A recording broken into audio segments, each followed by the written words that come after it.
C'est l'un des quartiers les plus emblématiques de New York. Harlem, berceau historique de la culture afro-américaine, reste un lieu profondément communautaire.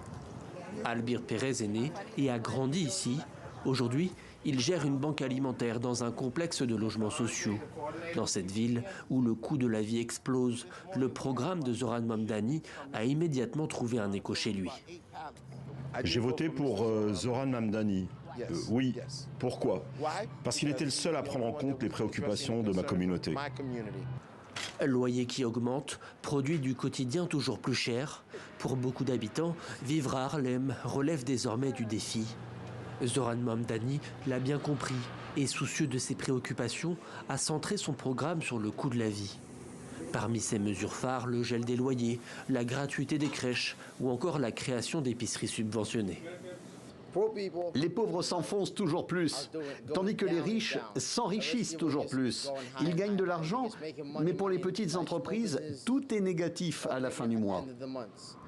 Afin de financer ces initiatives, Zoran Mamdani souhaite que les plus fortunés participent davantage, notamment par l'instauration d'une surtaxe sur les revenus dépassant $1 million et par l'augmentation de l'imposition des grandes entreprises.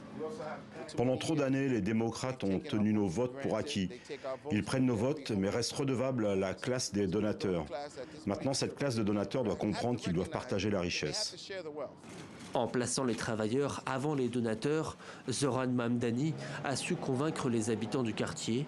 Beaucoup espèrent désormais que ces promesses deviendront réalité.